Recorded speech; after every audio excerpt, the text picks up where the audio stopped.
Hi, fellow traders. What's happening? I hope you guys are off to a great start this week. New week, new me. That's the way I have to look at it. Every week, hit the reset button just like I do every day and come back new, rejuvenated, and ready to repeat. That's my focus every day. But what I want to share this amazing story with you real quick before we get into the trades for the day. And to tell you nothing, absolutely nothing is impossible. I don't know if you follow the Olympics closely, you probably know who this young lady is.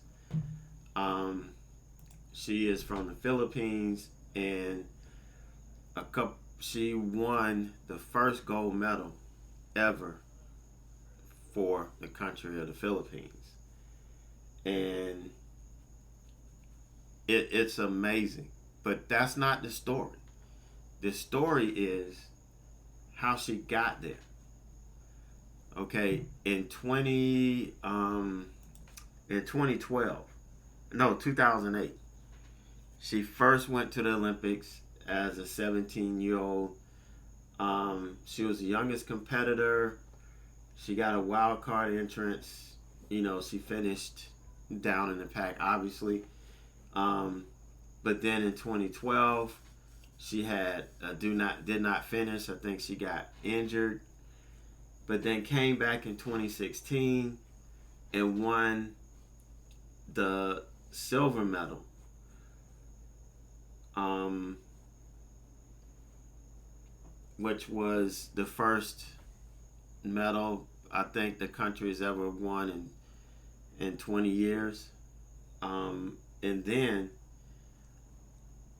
just a couple days ago, she won the gold in powerlifting, and this was a testament of nothing is impossible. Just because she failed back in 2008, just because she didn't finish back in 2012, just because she didn't really get the gold in 2016, she came back, and each time she came back, she got better and stronger. And another thing that's amazing, in between the DNF in 2012 to now, she enlisted in the Philippine Air Force and excelled there. They granted her, I think, a special code or something so that she could continue to train in her spare time. But it was just amazing. And you think about we as traders and what we have to go through, and sometimes years of struggling, of taking us years to figure out where we went wrong or where we were misled, and trying to get back on track. So many people never get back. So many people leave and never come back, and never realize that what's out there. But we can't quit. Nothing is impossible. As long as we continue to fail forward, and exhibit that grit, that passion, that determination to succeed, that we're not doing it for us. That's why I always said we need to have something bigger than us that we're working towards. The goal has to be bigger than money, bigger than us. It has to be, for me, it's my family. And that's what drives me and helps me, keep the faith. But just remember, guys, nothing is impossible. Nothing. As long as you have that focused work, you're going to get there. All right, so looking at the SPY today, we started gapped up, which was interesting. We started gapped up like we were going to come back and retest the top of this channel here, this ascending resistance line. but we immediately started selling off. The bears really impressed today. Yeah, the markets could be a little bit tired. You're looking at the candlesticks that formed. What are these candlesticks telling us? As they got shorter, we wicked out here, and then these candlesticks got shorter, the range got tighter. It's kind of telling us the market was getting tired, and we saw some good selling today. And also, I don't know, I'm one of those that, who knows who to believe. The CDC comes out and says something. We get something from Washington that comes out. Who it's at this point, the credibility has been questioned across the board, that you really don't know what to do, or who to believe. But supposedly, the infection rate for July eclipsed what it was last year. And if that's true, I don't even know what to say.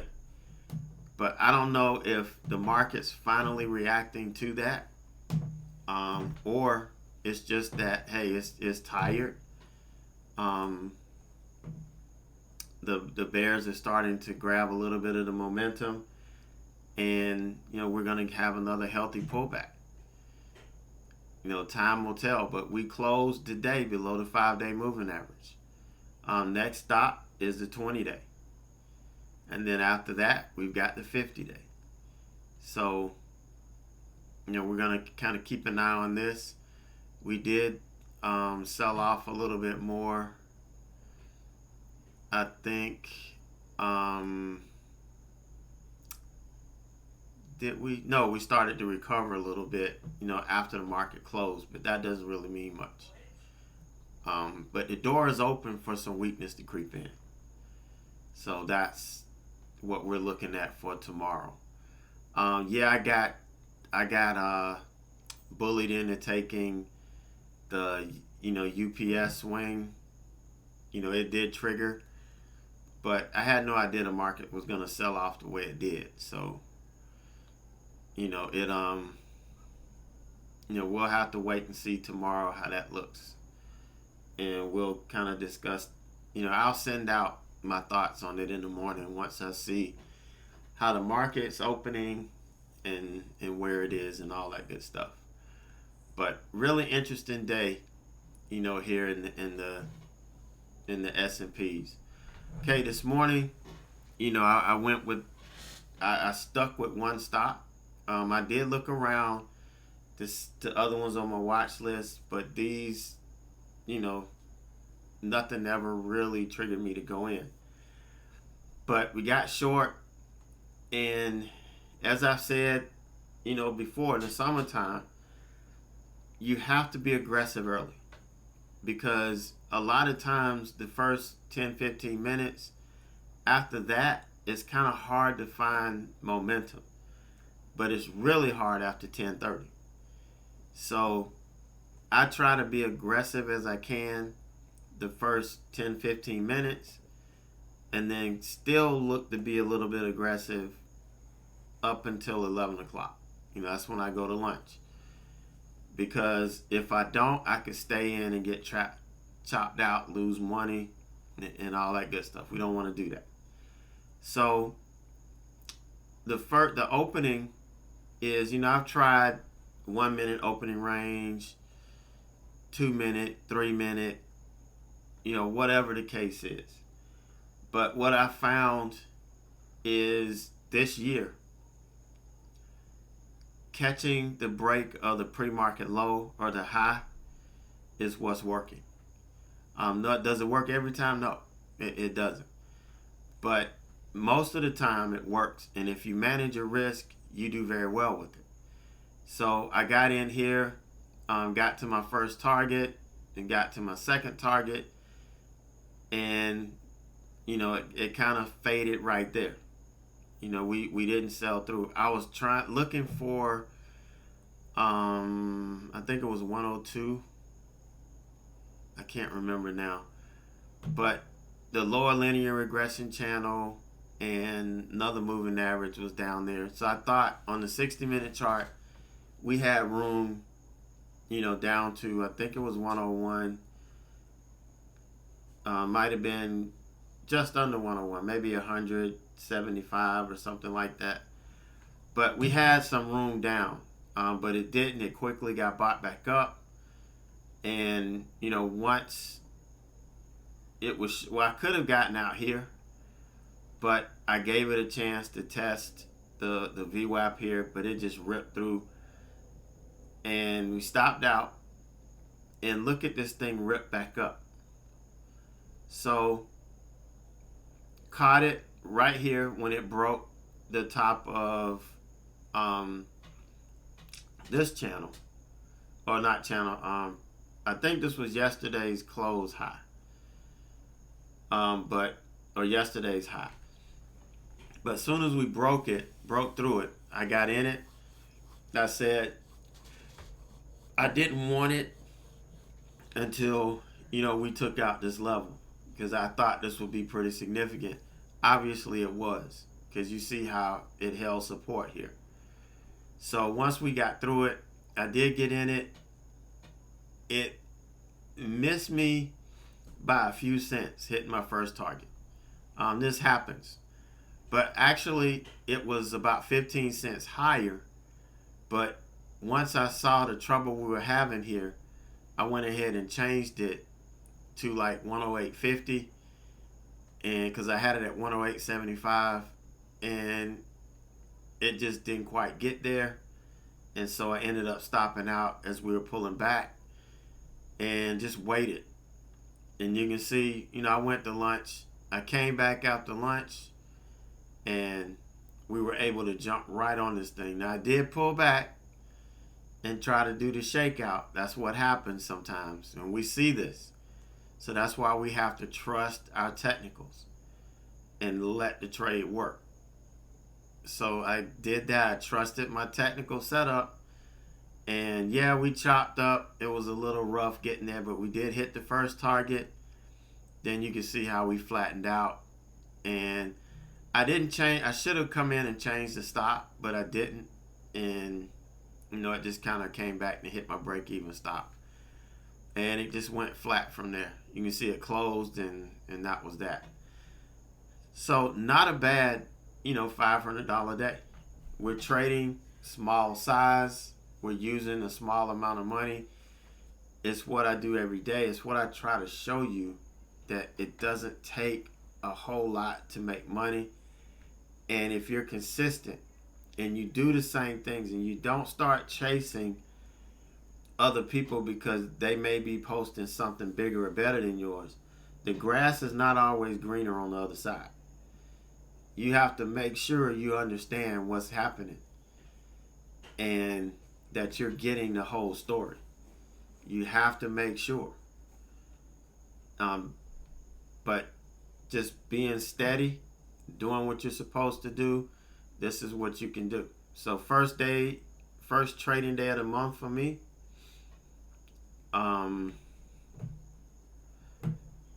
It's straight. I'm happy with it. All right, so to close up, I just wanted to show you this. This is just one. I could pull 3 or 4 charts up from today. I had some people say, look, I couldn't short AMD, but you don't have to be able to short. If the moves are coming out short at the open, look for the aggressive longs. Look, we went red to green here, right here. You could have been aggressive and got in right here once we confirmed going green on the day, and took this, on up to this level or the pre-market high. This was a nice window that even if it stalled here, you could have taken a profit here. Um, and you could have gotten in here. Yeah, it didn't quite work until we got out of this mess. But the opportunity was there. PTO in. If you couldn't short this, there's the long trade.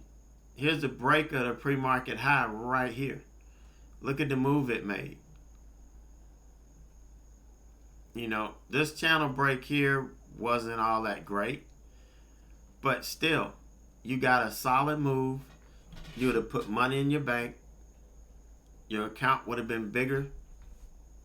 And come back tomorrow and try to do the same thing.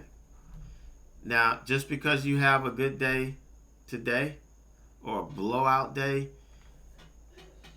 you can't come every day looking for it. Can it happen? Yeah. But it's not likely to happen day after day after day after day. Just because you nailed a really good trade doesn't mean I got it. Every trade is going to be the same. It doesn't. You still have to be consistent, whether it works for you that day or not. Come in, be consistent, do the right thing, make it, be consistent with it. And you will see yourself grow. And I do this live every day in front of you guys to show you that I'm not just talking about it, I'm being about it. And I'm proving to you that this can work.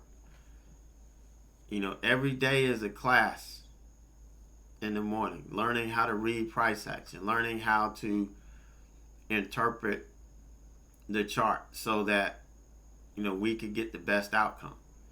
Do the trades always work? Absolutely not. Nobody is gonna do everything. And honestly, I think the focus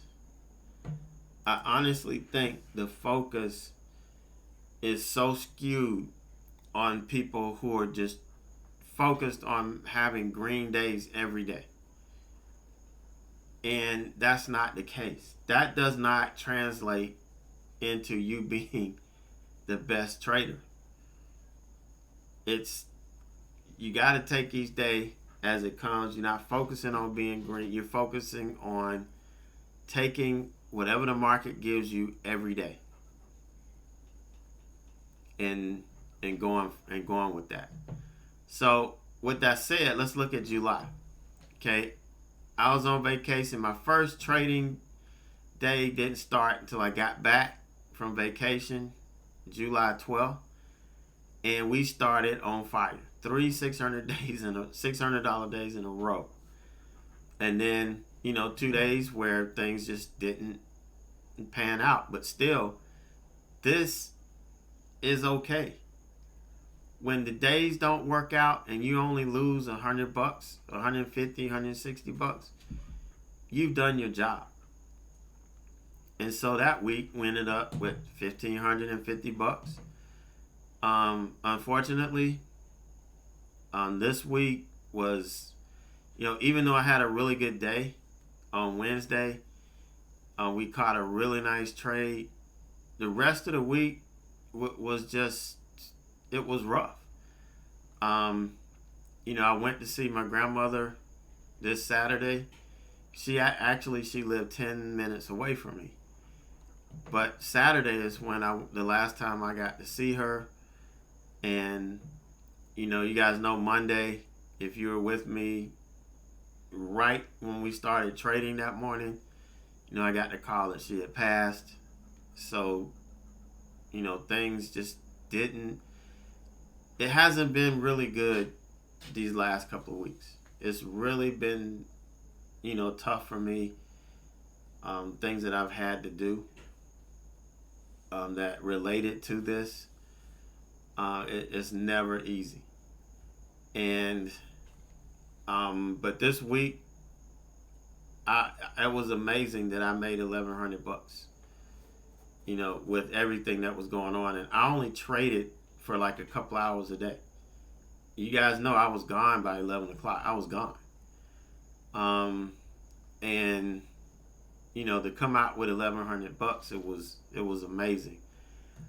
But you would have thought last week would have been the week, but it just didn't work out for me. The 28th, I had to meet my lawyer. We worked all day. And, getting my quarter two closed out and everything ready to go. And you saw, if you were here in chat, you saw me completely screw up. I had two trades from the day before, Apple and I can't remember the other one. I can't remember. But the earnings trades, I had 100 shares left from the Apple's earning trade. But the two I had left over actually worked out great. And if I had just closed those out and not taken a new trade like I said I should have, and I even said that, I never would have lost. I got murdered on TDOC. And TDOC was one of those trades where it broke the pre-market low. I took it. And instead of me focusing and being engaged with it, my mind was on everything else. I was trying to get too much done so I could leave. And I got blown up. I had to log in on my phone real quick and bail out. And so instead of being up almost $600, I was down $318 for the day. This mistake cost me $1,000 a week. So this was really a mental error. Thursday, yesterday, not yesterday. Last Thursday just wasn't all that. Friday was a half a day for me. The morning just didn't pan out. Didn't get the follow through that we wanted, and ended up taking a little loss here. But all in all, with everything that happened last month, this was the first month in the third quarter. $3,100 is nothing to sneeze at. When you're trading small size, you're not trading with a lot of size. You can still make a good bit of money if you just stay consistent in what you do. Just stay consistent. Doesn't take much. Then you can look, this is our equity curve. We're back up and running. So, I know we didn't have much last week, but it is what it is. So, you guys, take it easy. Have a great night. We'll get back at this thing in the morning and see what the market's telling us and what it wants to give us. So you guys be safe, and I'll see you tomorrow.